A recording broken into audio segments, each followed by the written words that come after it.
Perwujudan Smart ASN di bagian PBJ Sekretariat Daerah Kabupaten Majalengka. Halo, saya Ambar Astri Wulansari sebagai pengelola pengadaan barang dan jasa Sekretariat Daerah Kabupaten Majalengka dari Angkatan 7 Kelompok 2 dan NDH 04. Sekretariat Daerah Kabupaten Majalengka merupakan perangkat daerah yang membantu Bupati dalam penyusunan kebijakan serta koordinasi pelaksanaan tugas perangkat daerah. Sekretariat Daerah juga berperan dalam memberikan pelayanan administratif, dukungan teknis, dan memastikan kelancaran penyelenggaraan pemerintah daerah secara efektif dan efisien. Sekretariat Daerah memiliki visi terwujudnya tata kelola pemerintahan yang efektif, efisien, akuntabel, dan profesional dalam mendukung pembangunan Kabupaten Majalengka. Selanjutnya, Sekretariat Daerah memiliki misi yang pertama, meningkatkan kualitas pelayanan administrasi dan dukungan teknis kepada perangkat daerah. Kedua, mewujudkan koordinasi dan sinergi antar perangkat daerah dalam pelaksanaan kebijakan di bidang kepegawaian. Ketiga, mengoptimalkan pengelolaan keuangan, aset, dan sumber daya aparatur yang transparan dan akuntabel.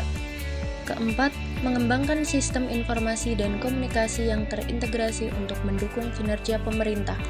Kelima, meningkatkan kapasitas dan profesionalisme aparatur sipil negara di lingkungan Sekretariat Daerah.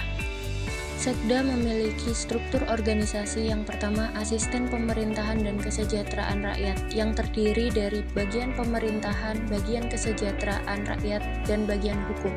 Yang kedua, Asisten Perekonomian dan Pembangunan yang terdiri dari bagian perekonomian dan pembangunan dan bagian pengadaan barang atau jasa.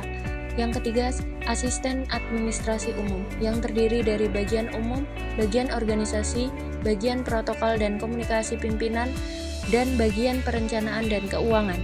Bagian pengadaan barang atau jasa berada di bawah koordinasi Asisten Perekonomian dan Pembangunan dan memiliki fungsi strategis dalam memastikan seluruh kegiatan pengadaan di lingkungan pemerintah Kabupaten Majalengka berjalan transparan, efisien, efektif, dan akuntabel.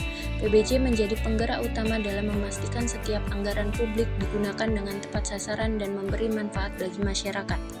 Selanjutnya, tugas dan fungsi utama PBJ. Yang pertama, pengelolaan proses pengadaan. Dengan melaksanakan seluruh tahapan pengadaan barang atau jasa pemerintah mulai dari perencanaan, pemilihan penyedia, hingga kontrak kerja. Selain itu juga memastikan proses pengadaan sesuai dengan ketentuan Perpres terbaru. Kedua, pembinaan dan konsultasi teknis. Dengan memberikan bimbingan teknis dan konsultasi kepada penyedia atau perangkat daerah yang membutuhkan bantuan terkait proses pengadaan, serta menyusun pedoman dan SOP pengadaan sesuai regulasi terbaru. Ketiga, pengembangan katalog elektronik dengan mengelola dan memperluas penggunaan e-katalog lokal terutama untuk mendorong keterlibatan UMKM serta menyediakan data dan informasi barang atau jasa untuk mempermudah unit kerja dalam memilih penyedia terbaik dengan harga wajar. Keempat, memfasilitasi penanganan sanggahan dengan menangani sanggahan atau keberatan dari peserta pengadaan secara profesional, transparan, dan sesuai ketentuan hukum, serta memastikan setiap sanggahan diselesaikan dengan adil agar kepercayaan publik terhadap PBJ tetap terjaga. Standar layanan yang harus dicapai oleh PBJ, yang pertama, transparansi proses. Semua tahapan pengadaan dapat diakses publik melalui sistem elektronik dan diumumkan secara terbuka. Kedua, ketepatan waktu. Setiap tahapan pengadaan harus diselesaikan sesuai jadwal yang telah ditetapkan dalam rencana umum pengadaan. Ketiga, kepatuhan regulasi. Semua kegiatan pengadaan harus sesuai dengan peraturan perundang-undangan tanpa penyimpangan prosedur.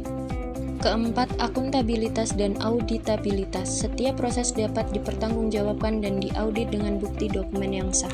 Kelima, kualitas dan kepuasan pengguna. Barang atau jasa yang diperoleh harus sesuai spesifikasi dan bermanfaat bagi pengguna akhir di perangkat daerah. Keenam, responsif terhadap sanggahan dan konsultasi. Permohonan bantuan teknis dan sanggahan peserta wajib ditangani dengan cepat, objektif, dan solutif. Dalam pelaksanaan pengelolaan pengadaan barang dan jasa, penerapan nilai-nilai Smart ASN dapat diwujudkan melalui 1. Pengelolaan pengadaan secara digital, cepat dan efisien. 2. Menjaga akuntabilitas setiap anggaran yang digunakan. 3. Mendorong keterlibatan UMKM lokal melalui e-katalog. Sekian dari saya, terima kasih.